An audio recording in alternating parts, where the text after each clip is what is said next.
Welcome to another episode of the SUPfm Podcast, and on this show we chat with people from the SUP tribe or to people who can help us improve our knowledge and increase our love of both the sport and the water.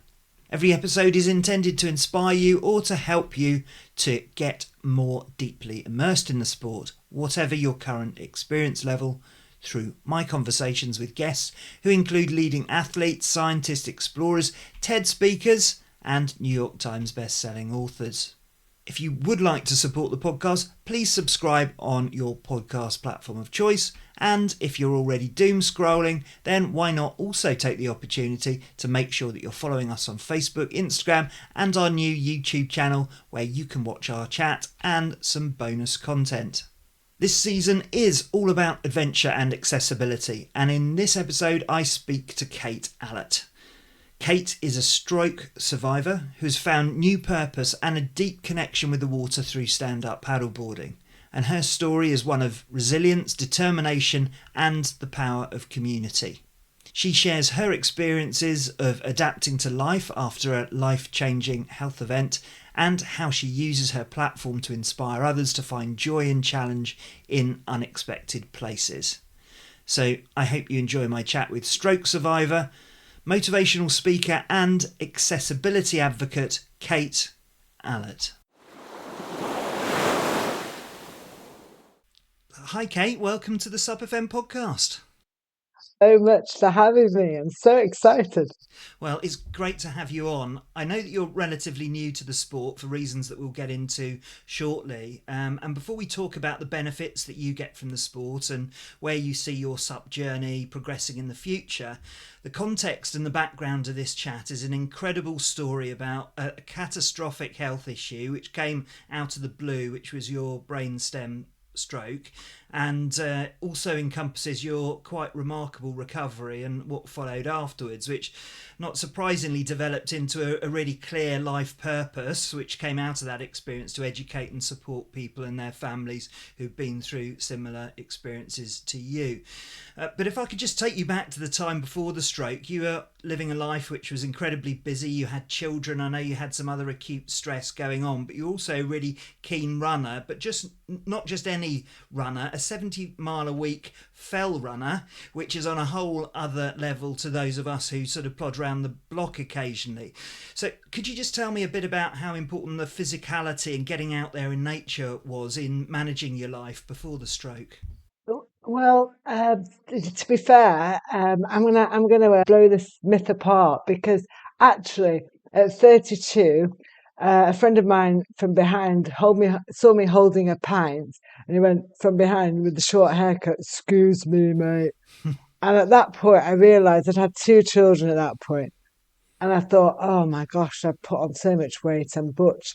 And so, literally, the next day, I ran between two lampposts at 32 in a desperate state to shift the baby weight and restore my old image that I had pre-children. And bearing in mind, I hadn't run since I had to do cross country at school and got caught smoking at the finishing line.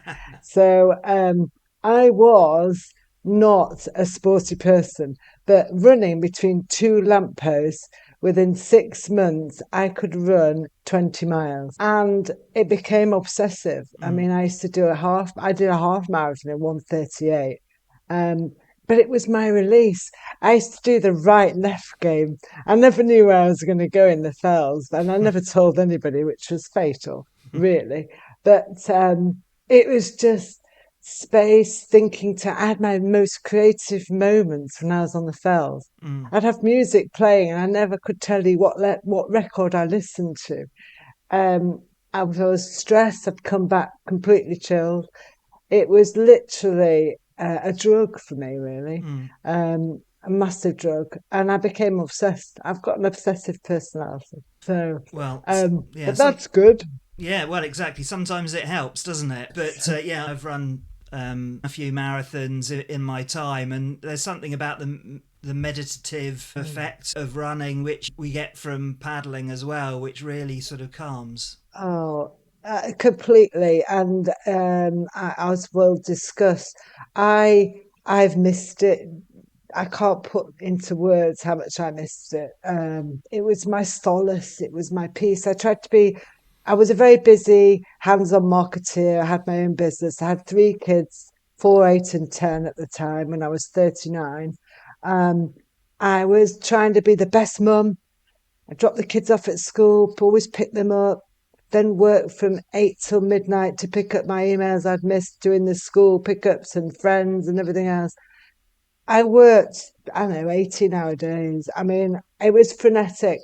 And actually, I never asked for help. I was like, I can do it all. I was this Margaret Thatcher's child, the parent, the business owner, I wasn't such a great wife, but we'll come on to that. But I tried to be good at everything I did, Yeah. But the pressure and the stress was off the scale.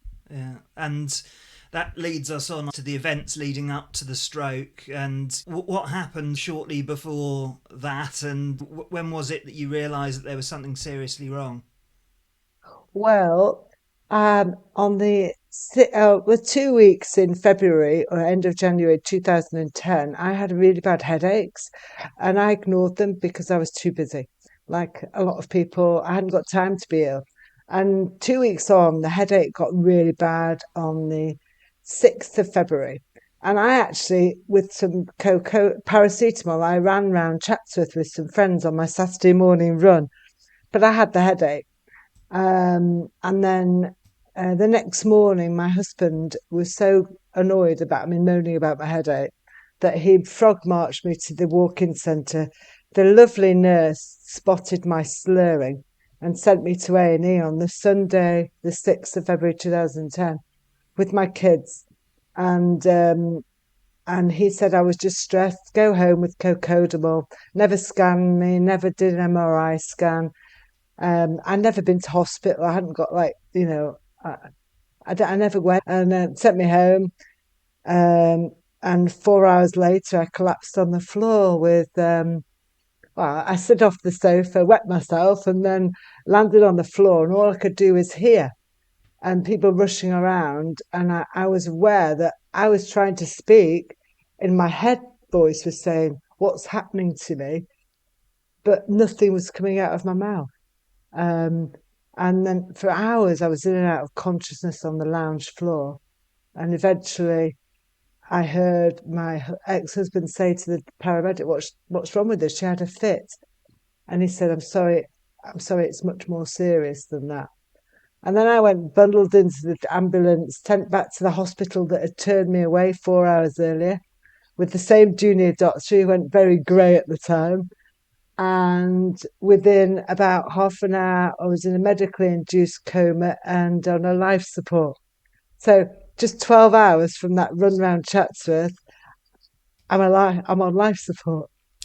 And what was happening to your brain at that point? Because it's a brainstem stroke. There are different types of strokes, aren't they? But that one has a particular effect, doesn't it? Well, listen, what happened when I came out of the coma after 3 days, medically induced coma, the doctors assembled my family because my clots on my brainstem, which is your control box for your your body, it controls breathing, all your internal organs, balance, movement, everything. And they assembled and said, "Look, you've got an opportunity to turn the machine off because there's been no quality of life if she recovers, which she's unlikely to. So it's your call, but basically, if you want to switch it off, switch it off." And my lovely ex-husband said, "You can't do that. The kids need her. Oh, to be loved." Anyway, I had a stay of execution. And I can tell you, being in ICU for 9 weeks, when it took 8 weeks for my right thumb to move 3 millimeters. That was it. I could feel everything all over my body. The messages would go from the touch on my hand to my brain, but I couldn't tell any part of my body to move. It was just paralyzed. So imagine being buried alive.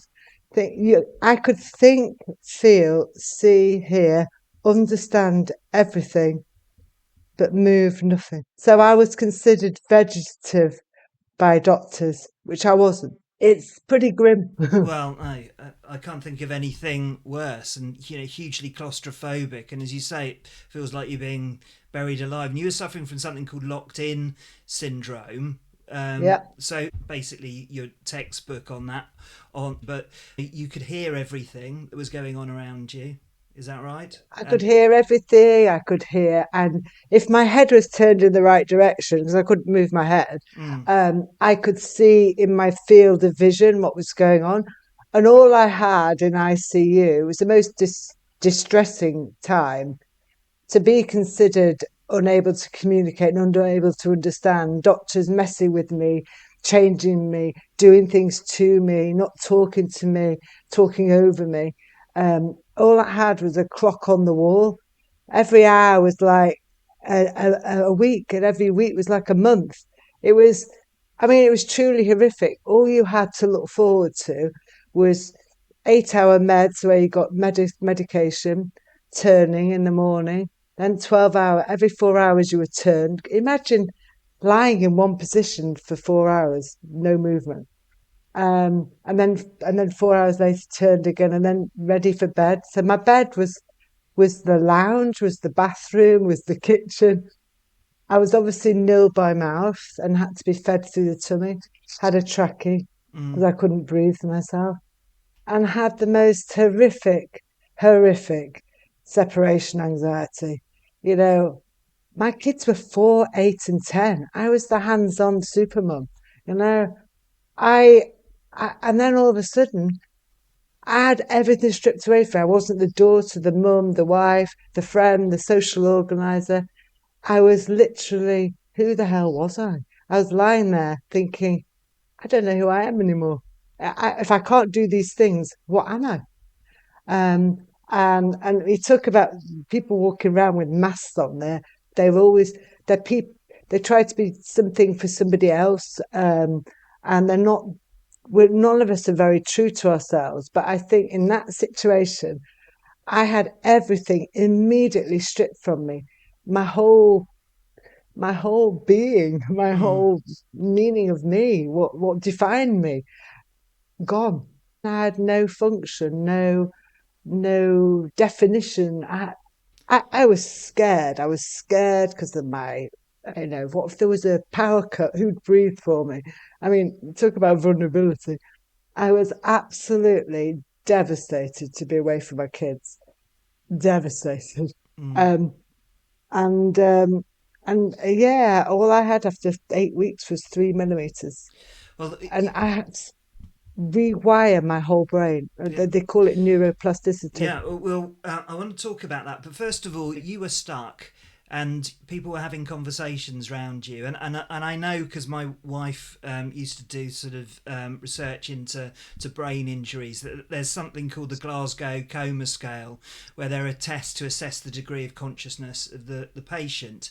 And there is a level below which that isn't very effective. So I guess the frightening thing about all of this is that people could be in a similar situation that you were, fully conscious about everything that's going on, yet people don't appreciate that you are like that. And it might not just be the stroke that you experience. Other people with other types of brain injuries may also be in that situation. Well, I mean, an awful lot happened between then and now. That was 14 years ago, and how I willed my body relentlessly with a procession of my running helped me, my fitness, my motivation of the kids, and my fitness. And what I'm telling you this is because the first thing I did when I left hospital was write what was become my internationally published book, because I thought I'd die, and I wanted my kids to know my story. Honestly, at 39, why would I have a brainstem stroke? When I was told I had a stroke, I was like, you're having a laugh. That Yeah. happens to old people. It was just bizarre. So I had to do this book, which I'm so proud of because it pulls no punches, and it's very inspirational, very funny, and very, very tough. But within 3 months of that, I'd set up a global charity to do exactly that. And I can answer it because I've seen over 700 cases, not personally, either on Zoom or personal or whatever, um, and not one has been vegetative. I can't say the word, I'm sorry. They've all been either semi-conscious or conscious, and we haven't established a communication signal. And they might be semi-conscious because they're coming out of a medically induced coma. They might be semi-conscious because they're completely over-medicated. They might be semi-conscious because they've not slept for days, which during the night, which I didn't, because when you're lying still, how the hell can you stop yourself drifting off in the morning or in the afternoon? And if you do, you certainly don't sleep at night. So there are other reasons why we're not being responsive. But there's not one I've ever met that's been vegetarian, and that's scary actually. Very frightening. So often establishing the communication, which is a basic human right, is not done almost immediately. Well, I know that your friends didn't accept the situation, did they? And it was that sort of level of communication to start with when they came in, which really started the ball rolling for you. Could you just talk us through that story? Yeah, I have to tell you, because Netflix were here just this week, because they're very interested in the story. And I have to tell you that my best friend, who's still my best friend, Alison, who I talk a lot about in the book, I had the motivation of my kids. I had the fitness obsession and the ability to work bloody hard and being happy doing that. And so the repetitiveness, the frequency, and the intensity of the actions I did to increase the range. If I got that much range, I'd try and do this. And I'd do it all day, every day. But think about that movement across my whole body, my wrists, my arms, my legs, my diaphragm, my tongue, my lips, everything. It was obsession. I mean, they said I worked the rehab team harder than they ever worked me, which is quite an insight.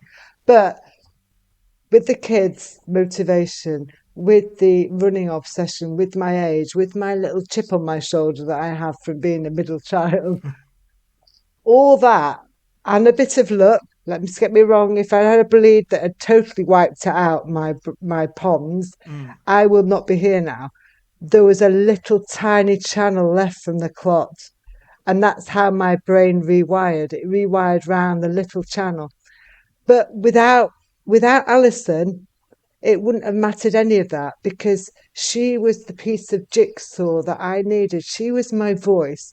She pushed the medics to establish the communication. She did it with her own system that she devised from a slight flutter in my eyes that she saw. She not only was my voice, she was there every single day and has been my friend ever since. And she was there to provide the lightness that I needed. Geez, I mean, I was in this room, not able to do anything. I mean, the day wasn't punctuated because I couldn't eat or drink. I couldn't even go to the toilet myself. The laughs that we had really, really helped. And everybody else was kind of sad, and I wanted them to understand I was having a really tough time. I didn't want them to come in and make light of it and start being clowns just to entertain me. I wanted that for 55 minutes of the hour visit, but for the first 5 minutes, I wanted them to acknowledge I'm having a shit time. Not bouncy, isn't everything great? And hear what all the kids are doing. And I'm thinking, can I stop you there? I couldn't say this, but I glazed over or pretend to go to sleep to give them the hint. I didn't want to know. They'd come in and they'd regale me on what my children are doing at football and dancing and hockey and going out for family meals, and thinking, look, she's not with them. We'll bring the next best to her. And I'm thinking, you are breaking my heart. I understand, but I need you to shut the hell up, because I cannot cope with being away from my kids. I cannot cope with realizing I'm missing out on all their happy childhood memories that I should be part of. All I want to know is, are they happy? Well, are they safe? Are they eating? And are they okay? And then I don't want to hear anything else. Yeah. And it took 2 weeks of glazing over and pretending to be asleep when people had come an hour to visit me. Uh, It was a bit bad, but I couldn't get the hints of them. Well, you needed the best support possible, and that's not surprising. But you took control with your friend. You had this communication method, and then as you said, you used all of the tools you had available, including how you had learnt to run, I guess, and build up distances, and in order to set yourself targets and then continue to move beyond them. So you did mention it earlier on. But let's just talk a little bit about neuroplasticity, because it's something that we've talked about on the show previously in probably less glaring examples than you've got, because when we've talked about it, we've talked about sort of getting used to the motion of the water under the board, and just getting your body used to that, and you have to fall in a few times before you actually get that sort of sense. But you were really doing it from the base up, where you had no function or very little function, and you had to basically rebuild. Okay. Could you just explain to people who haven't heard the term what neuroplasticity is? Well, look, I'm only an honorary doctor, so I'm going to put it in layman's terms. Plasticity is rewiring the brain. So if you think about, when in my blood vessel, there's a huge hole that's been left from a series of clots, and that's just a hole. So the blood doesn't pass through that. So basically, in the most easiest way I can describe, my nerves that would normally go straight through the blood vessel have to go round the damaged hole. And and so that's great if that can happen. And clearly, in order for that to promote, because I believe a nerve only grows a millimetre a day. Now, think about it. That's a lot. That's a long time to do anything, which is why it took so long for me. But what's really interesting is the brain rewires because of repetitive, frequent, intensive movements. So this constant willing, which I refer to in my book, you have to do. And I had to look at the limb I was trying to move or get a movement from. And in my head, I'm going, go on, bloody move, damn you, just bloody move. And the best example I can give you, mine was driven by hugging my children, walking out of hospital, running by my first anniversary, which is tough given I was in hospital 10 months, and eating again because I absolutely hated being nil by mouth. And for 5 months, the only side I got back to life was my right side. And I knew that I'd never walk out of hospital, do any of those goals if I didn't move my left side. So I'd go to therapy every day for 3 hours.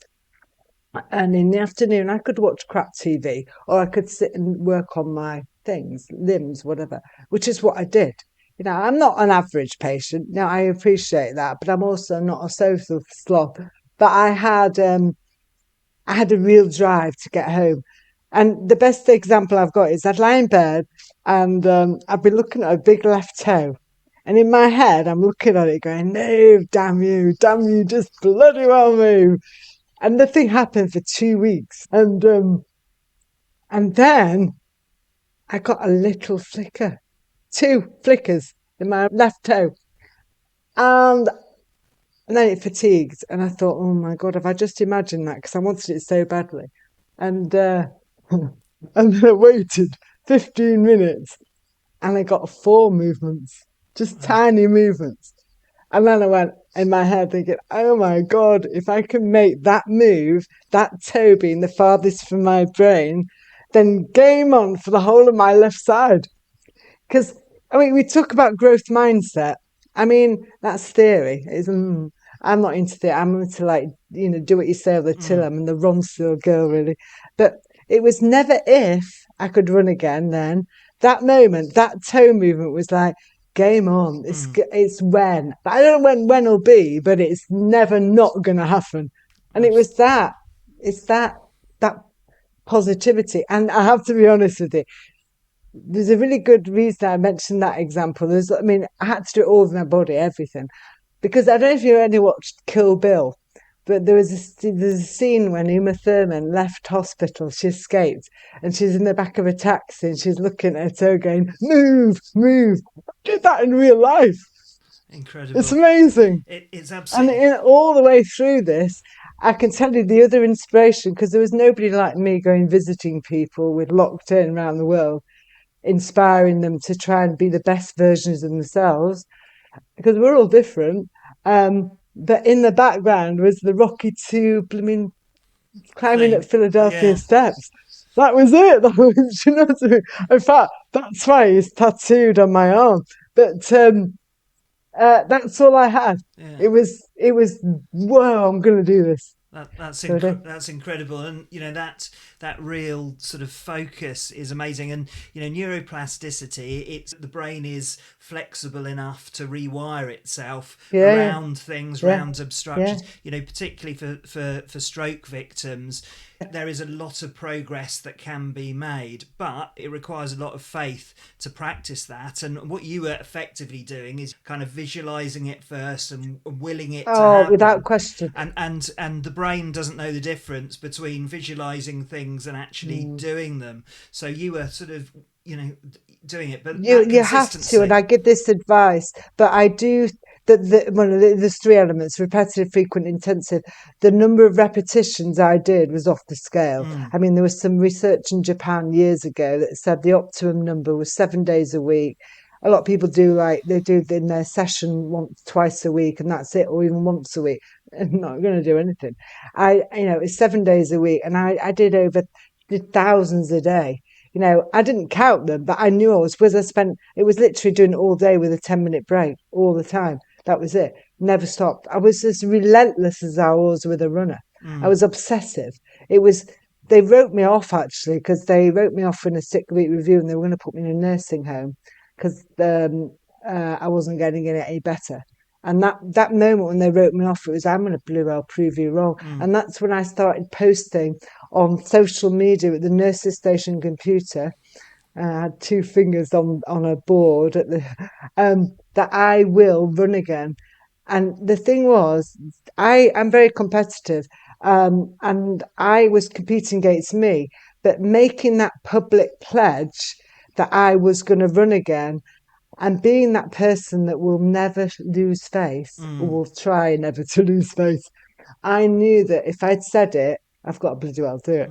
And if we're talking about SUP, and obviously I have to say this, I I can't tell you how rough my life has been for the last 14 years. Being paralyzed for 10 months is almost chicken feed compared to the consequences of my life-changing event on my marriage, which was broken before. But, the effect of the divorce on children, my children's trauma, my career, my friends, it's affected everything. And I've had a really rough time over the last 14 years. And I had come out the other end after lockdown and realised, having done self-development, which I needed to do, that I've got to switch my life up. I've got to manifest what I did all those years ago, because that was pure manifestation. I said, I want my body to move and walk, and it bloody well did. I thought it did it. I did it.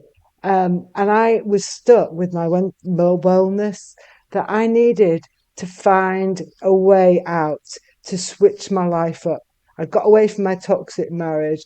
I'd decided at 54 that I'm not going to spend the last chapter of my life miserable and in constant turmoil and trauma. And I took a risk, and I did exactly the same as I did 14 years ago. I put on my social media that I'd read an article about SUP, and I thought, fancy that would be a massive challenge with my balance issues. But you know what? It won't be doesn't look like it'd be too taxing, but and really competitive. But it would just challenge me enough. And the thing was, I needed to make new friends, because in my work life, I go and do the big speeches and then come home and it's like no one to talk to apart from my dogs. And I needed to switch up my social life. And so I put on social media, I'm going to try stand-up paddleboarding. And they all went, what? You really? You're a bit ambitious, Kate, but really, come on. And my youngest son, who I'm very close to, Woody, he said, I said to him, And he was like, "What are you going to do now, Mum? What are you doing now?" And I said, "I know, I'm going to have a new hobby and it's going to be stand-up paddleboarding."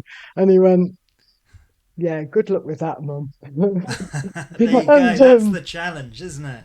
exactly with my Yeah, personality, it's like, exactly. right, I Well, was written off by the doctors. You've gone and done it now. You've yeah, triggered it. yeah. Well, So I'm bloody well. Woody is not daft, is he? He knows exactly the No, right buttons to no. push. So, but genuinely, and I mean this, I'm not one of these people that, when the people go for exams and they say, "Oh, I did really badly," and then they get straight A stars. When I say I do badly in an exam, I do badly. If it's, I said it and I genuinely did not think I'd be able to do it. I tell you why. I don't think I'd be able to get in a wetsuit because I live on my own. I didn't think I'd have the strength in my legs to do that. I didn't think I'd be able to tolerate the water temperature. I didn't think I'd even be able to kneel on it, and let alone stand on it. And I had all these barriers in my head that I'm not going to do that. If I don't stand on it, I'll be a failure, which is ridiculous because I would have been, and I was very happy just kneeling. Um, and within Ogston Sailing Club, who are the most amazing, most patient, most incredible people, with them we developed a standing up stance within 3 lessons.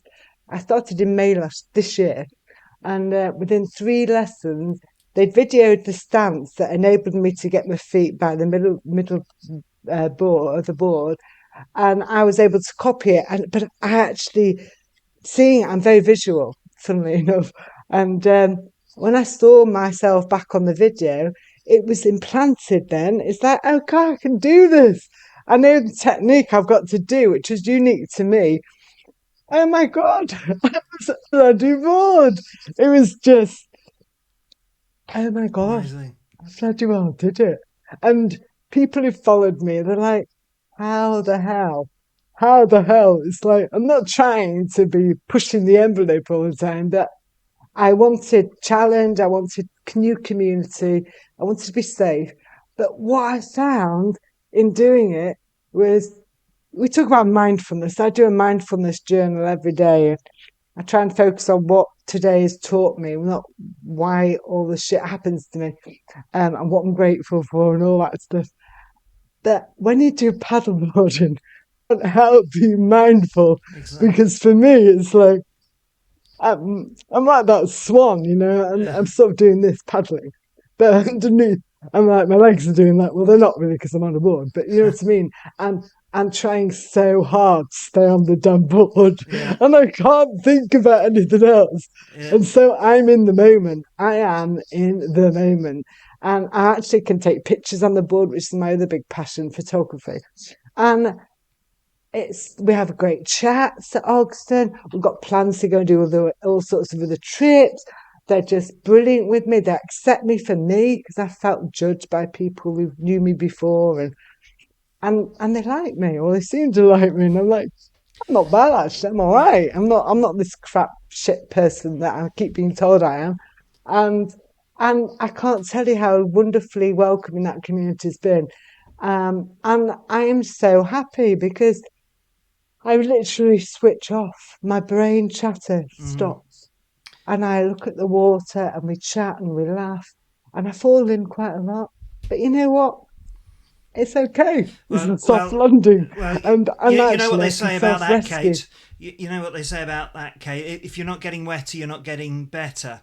Yeah. But just in terms of the inclusive nature, I think there is something very special about the paddle boarding community, and something that I've observed over the years, which is including everyone in. You don't have to be an elite level paddler to be a member of the paddle tribe. No. And actually, not surprisingly, most people have joined after and all of the disruption that people had in order to get that connection with other people. So I think what you're experiencing, hopefully you'll see that when you sort of get out further within the community, you'll notice that sort of attitude isn't unusual amongst the paddle Yeah. tribe. It's To be fantastic. honest, I follow a lot of groups and stuff on social media. And the the calmness, I mean, I have to tell you, for the last 14 years, my life is, I mean, the peaks and the troughs. I mean, I'm now, as I say, 54. I want my life to do this. Whether it will or not, I don't know. But I'm certainly trying to position it in that way. And paddleboarding is allowing me, for once, to enjoy some peace and calm. I have lots of noise, which I try and filter out, but it allows me to do that. And I have to tell you, when you are disabled and you are different, although there's a lot of hidden disability, but when you feel different to how you were when you were born, if you like, and spent most of your life, um, it's very easy to feel very judged and to feel isolated, to feel lonely, um, and to feel lack of confidence.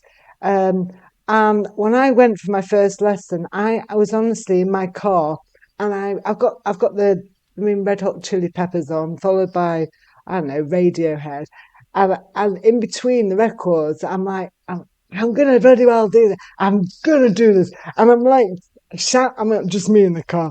I'm shouting at myself, going, "You're not going to fail. You're not going to fail." And it was, I mean, when I did my first lesson, they were like, they'd never seen anybody so stressed and worried before. I wasn't worried in that falling in and falling off and that. I didn't care about that. I was worried about failing. And they didn't understand that. For me, I'd set myself up so much not to fail. So what did Well, to failing? fail, actually. So what did failure mean to you? Because what I've seen as an instructor and also people that I interact with, if they're in their early stages, they think it's standing, and or nothing. And they see falling off as failing. Some people go and do their own thing, they fall off, they think, right, okay, this sport's not for me, and then they jog on and try something else. So clearly that wasn't how you saw failure. Well, I'll be honest.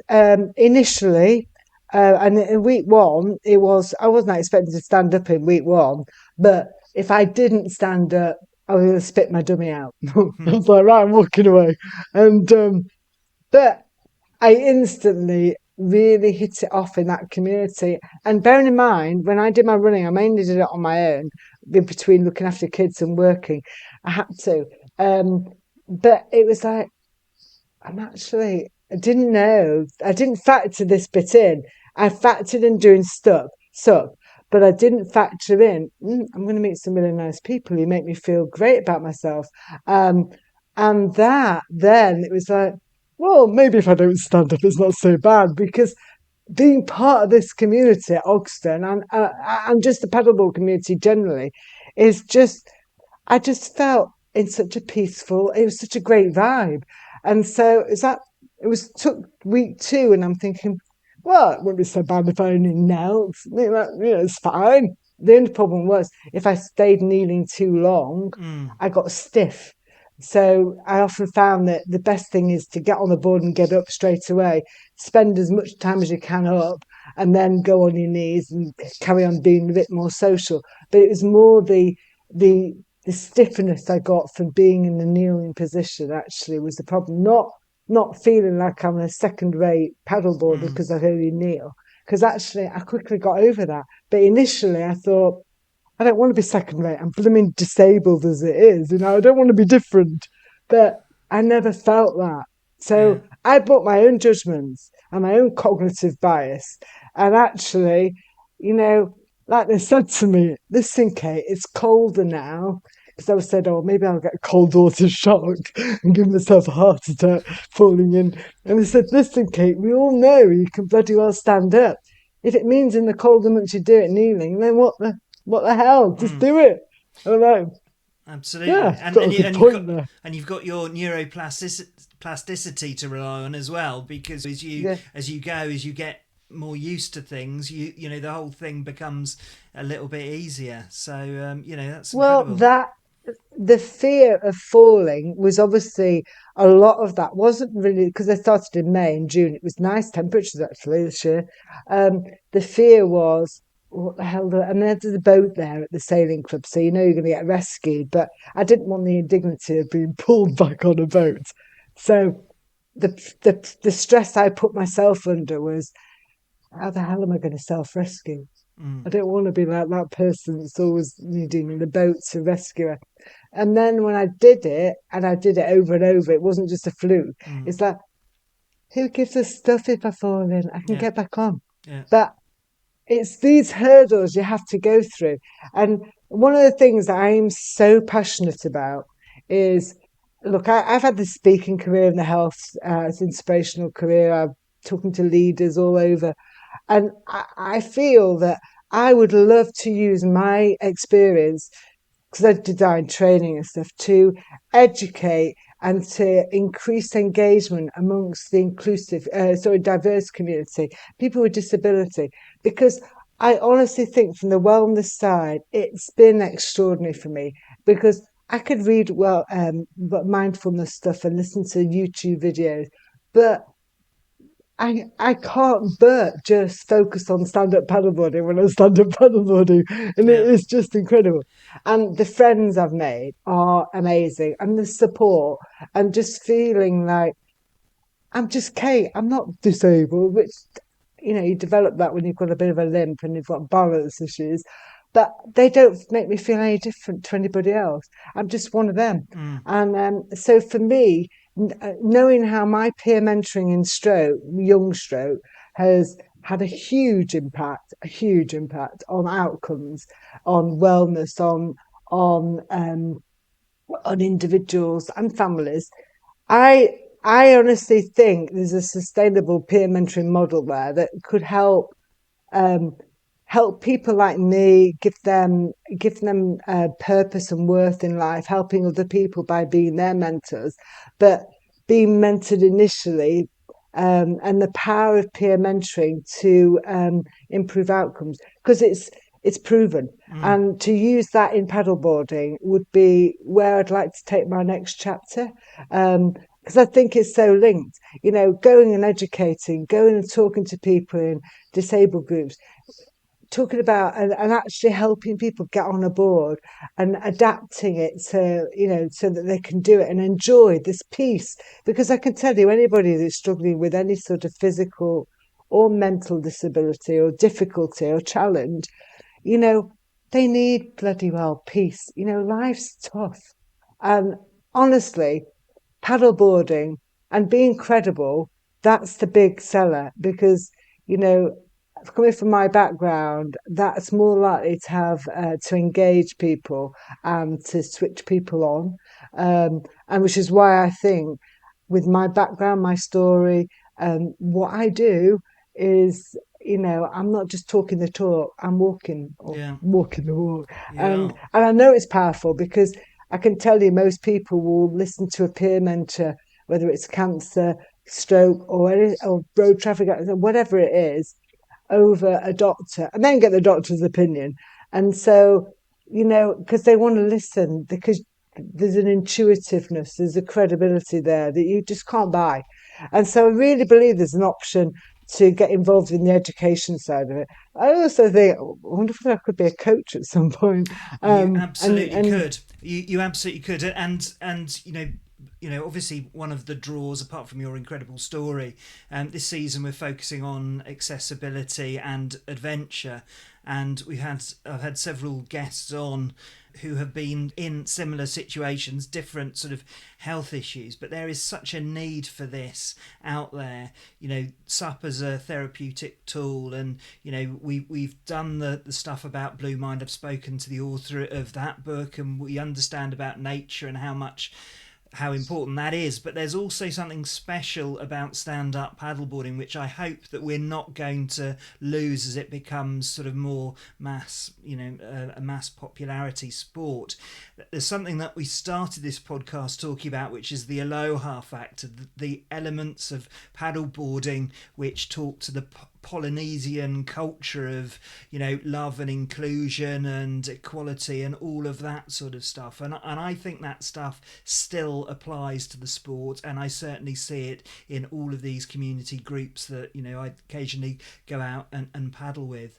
If you look at PTSD, there are so many applications. And funny you should say about that whole meditative element, because I wrote an article for SUP Mag UK about 5 years ago, saying that, when you're new and you're on a paddleboard, you don't have time to think about what you haven't done at home, or you're washing, or all of that stuff. You absolutely have to clue in on exactly what you're doing and what's happening around you, because otherwise you end up in the water. So it's made a massive difference to me, and I can absolutely see it has wider applications as well.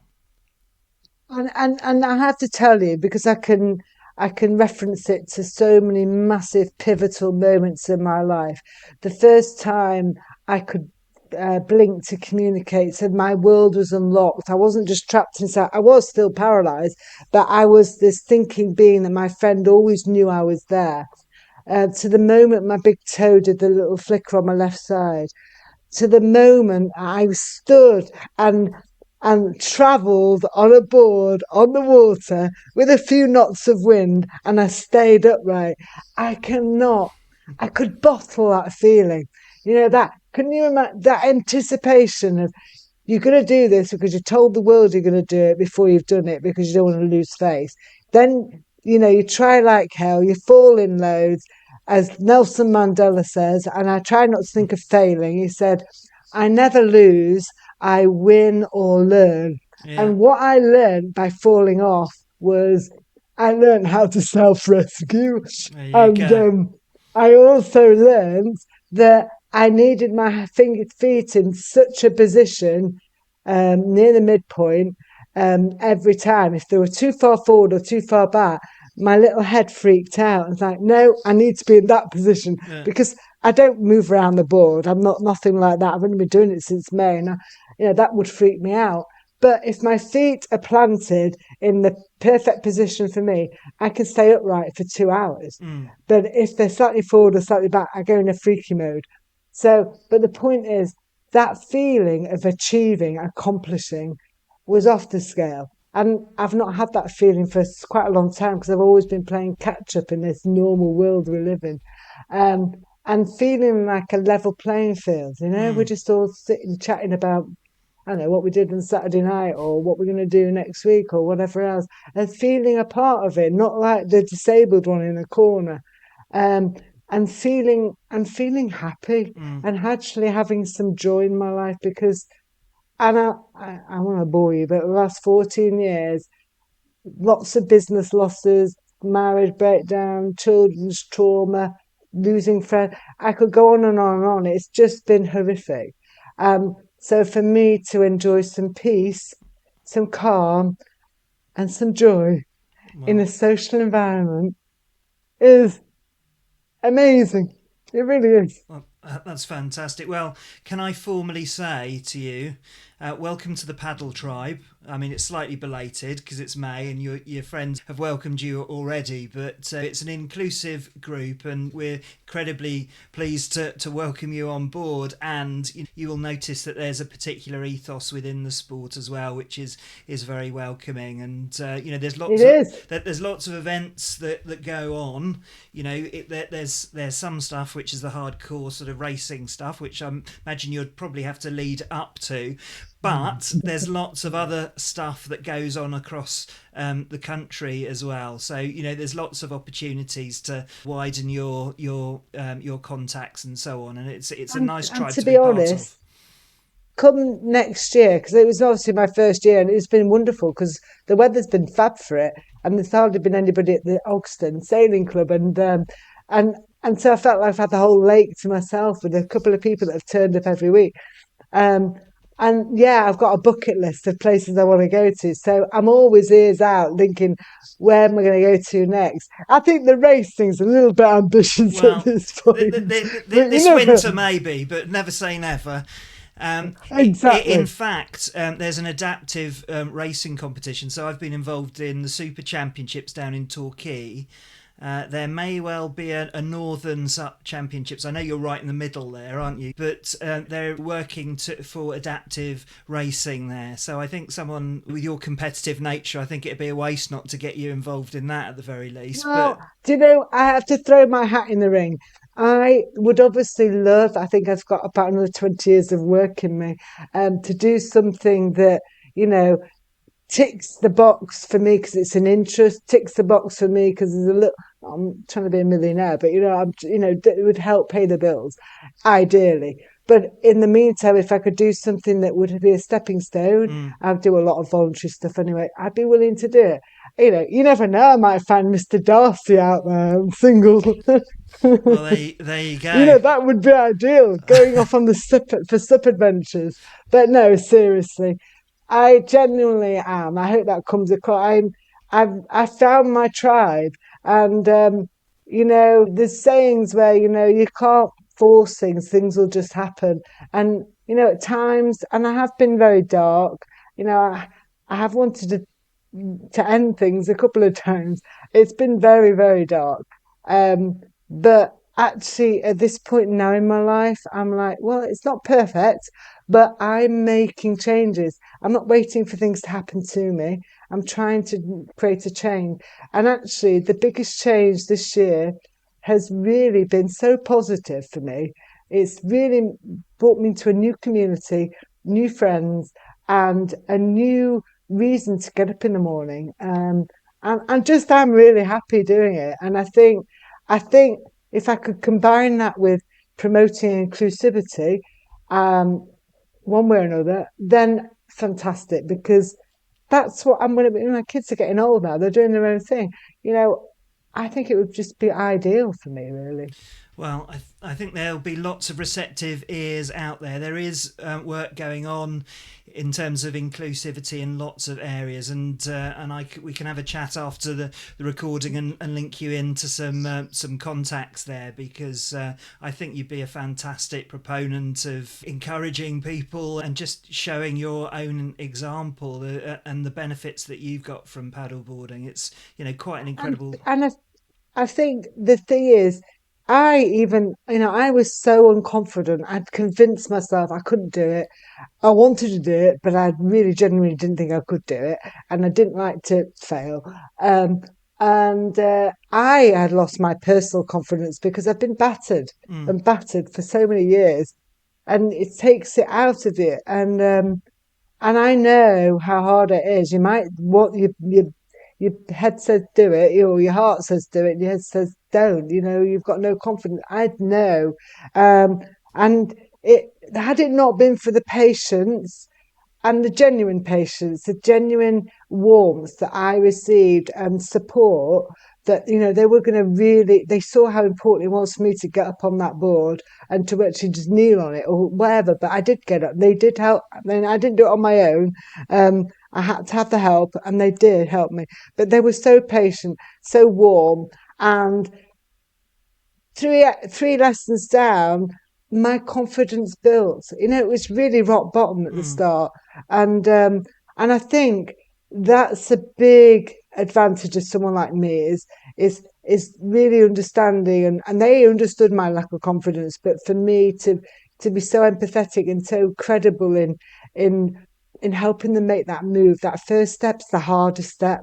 So I mean, it's for me. I've thought about it for quite a long time before I did it, and then I just thought, do or die. Yeah. You can't keep living like this. No. Switch things up, and it was actually the best decision ever. But I can't tell you how scared I was. Yeah, well, absolutely. It's a big threshold to go. I mean, particularly balance, which isn't the best position. A stroke victim isn't the best sort of attribute, is it? Balance, which is a fundamental of stand-up paddleboarding. So yeah. But there's so many adaptions. I mean, there's sitting on the board. You don't have to stand. And I actually, as I said, I would been quite happy having tried kneeling and realised how therapeutic it was for me, just being part of something.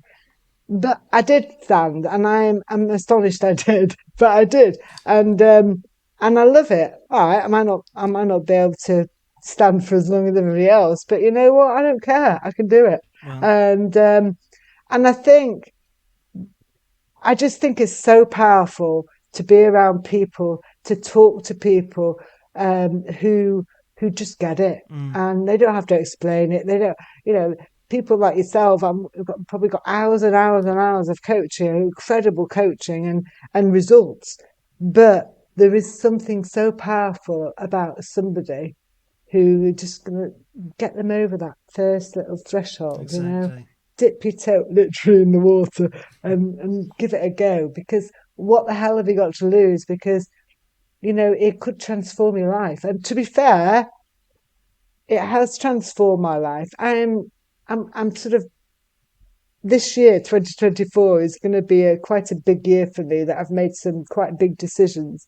And, well, let's see where it takes me. I don't know where it's going to take me, Well, but certainly didn't want to carry on like I was. no, absolutely. Well, I mean, what a staggering story that you shared with us.